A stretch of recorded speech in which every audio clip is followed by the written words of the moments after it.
The strange thing is they got married on her first husband's death anniversary. Hi, hello and welcome. How is everybody doing? If this is the first time you're seeing my face, my name is Ansal, and over here we do a little bit of true crime, murder, mystery, and sometimes the paranormal, which is included in today's case. So if that sounds like something you'd be interested in, please click the subscribe button down below and make sure your notification bell is turned on so you don't miss any future videos. With all that being said, let's get into it. Just a quick disclaimer. The video is for educational purposes only. All information included in this video is what I have found online and is by no means meant to create a certain narrative, opinion, or to harm anybody. Today's case takes us all the way back to the late 1800s, early 1900s in South Africa. Miss Daisy de Melker was born on the 1st of June 1886. in Seven Fountains, Grahamstown. She was one of 11 children and not much is known about her upbringing and her day-to-day family life. Through my research, I couldn't even find a picture to show you guys. The timeline picks up when Daisy is 8 years old when her father and two brothers moved to Rhodesia, Zimbabwe, modern-day Zimbabwe. The reason being is her father actually acquired a piece of land there for a pretty cheap price. So him and the two boys went up to Zimbabwe. Several other family members actually followed suit, and not long thereafter, when Daisy was just 12 years old, she moved to Bulawayo, Rhodesia, now again Zimbabwe, to live with her father and two brothers.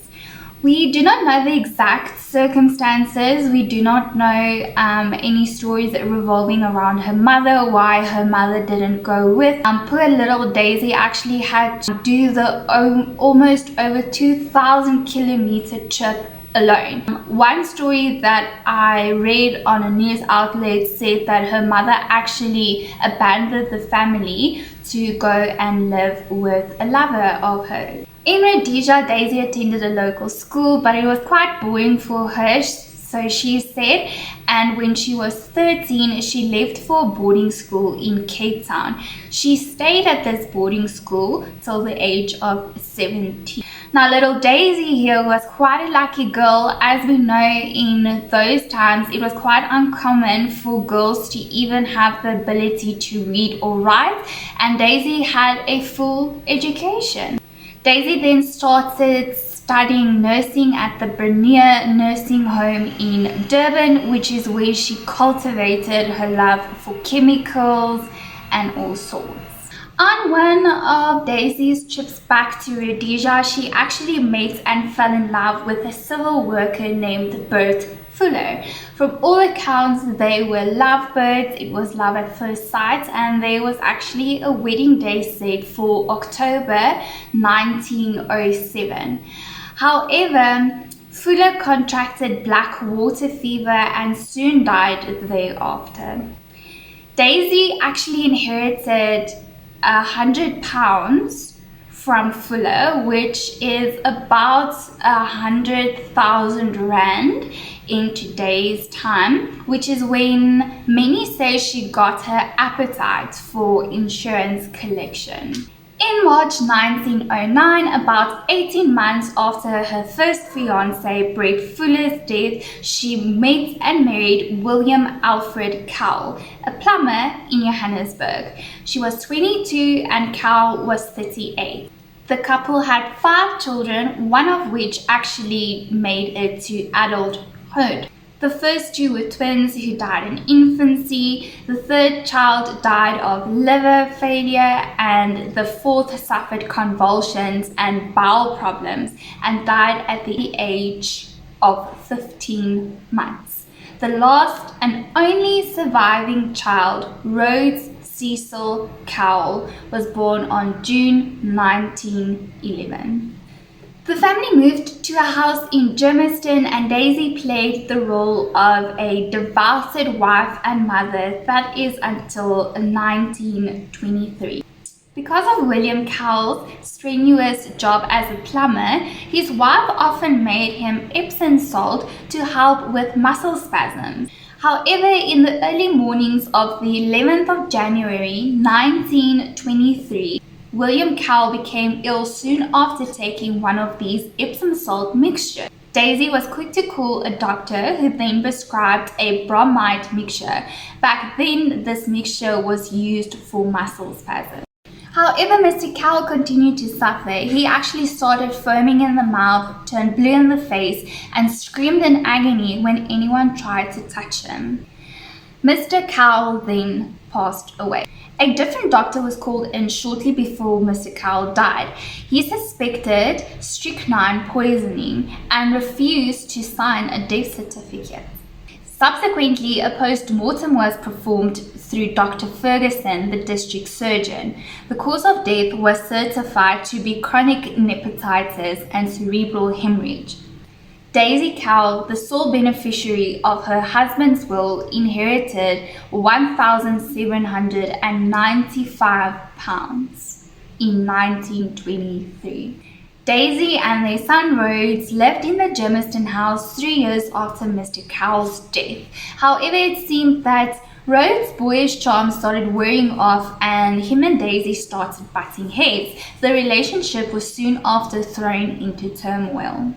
At the age of 36, on the 11th of January 1926, Mrs. Daisy married yet another plumber. His name was Robert Sporat and was 10 years her senior. The strange thing is, they got married on her first husband's death anniversary. Sporat became very ill shortly after their marriage, and as Daisy sat by his bedside, she demanded that the sum of his will be written over to her and that it should not be split between Robert's brother William Sporat and Daisy. Robert reluctantly agreed and he miraculously recovered. He was as fit as a fiddle, and as soon as the paperwork was done and dusted, he enjoyed a lovely beer prepared by his darling wife Daisy. And if you guessed it, Robert became viciously ill after that lovely beer, but this time around he did not survive, and on the 6th of November 1927, a year after their marriage, he died. Dr. Molnick, the attending physician, certified his death as arteriosclerosis and a cerebral hemorrhage. No autopsy was performed on Robert, and his widow Daisy inherited £4,000 and £560 paid from his pension fund, meaning Daisy's estate stood over 4.5 million rands in today's money. Daisy's two husbands were buried side by side in the Brixton Cemetery. Little Rhodes stood to inherit money from his father's estate when he turned 21. Rhodes was at this time 19, starting down the path of 20, so the inheritance money became all he wanted to talk about. On the 21st of January 1931, Daisy Sporat married for the third time. Her husband was a widower, Sidney Clarence de Melker, who, like her previous two husbands, was a plumber. She also took his name, and that's how we know her today, Daisy de Melker. Now, if you thought that poor old Mr. Sidney is going to be her third victim, you thought wrong. Not about the third victim, but about the person. Late in February 1932, Daisy de Melker traveled from Germiston to the East Rand to Turffontein to obtain arsenic from a local chemist there. Funny thing is, she used her former name, Sporat. Daisy switched from strychnine to arsenic. We do not know the exact reason the switch was made. Both chemicals were quite readily available. However, Daisy opted for arsenic, which in today's time is rat poison.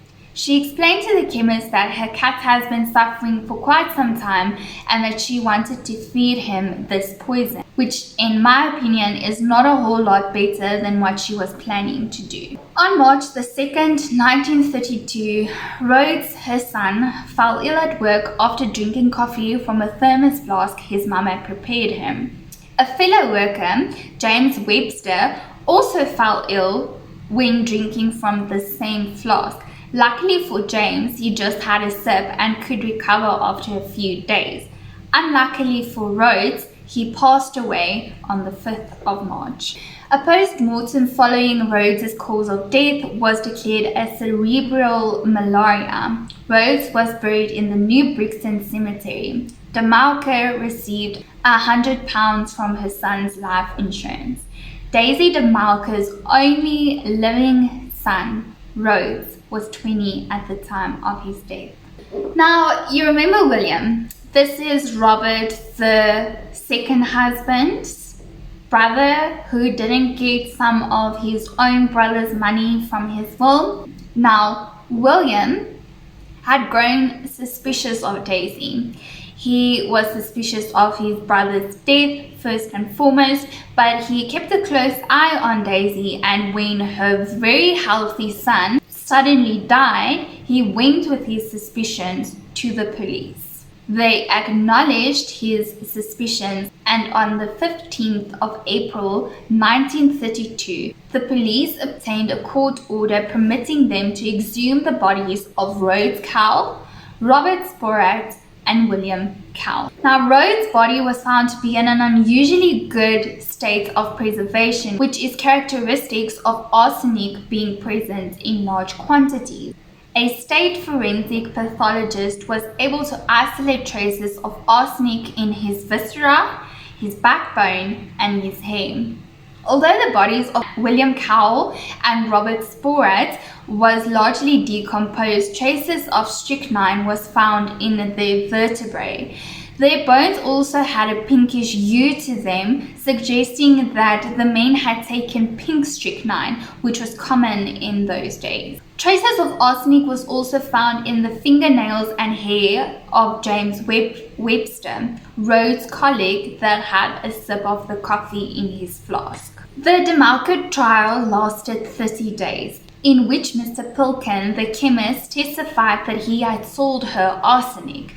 The evidence he was prevented was a dutifully signed poison control register that he kept for such purchases, showing that Daisy signed under the name Daisy Sporat. Sidney Clarence Melker, who fortunately for him survived his marriage to Daisy, stood by his wife's side and proclaimed her innocence alongside her. Daisy De Melker, aged 46, was sentenced to death by hanging. The sentence was carried out on the morning of the 30th of December 1932 at Pretoria Central Prison. It is said to this day that you can still hear Daisy shouting in the Pretoria cells that she did not kill her son and her lovers, and a lot of inmates has also chimed in saying that they refused to stay in the cell block and her cell because they could hear her crying all hours of the night. So that is it for this case. Please let me know what you think. If you have your own theory or suggestions, facts, anything you'd like to add, please leave them down in the comments. I would love to read them. You can get in touch with me through all my social media that will be linked down below. Bye!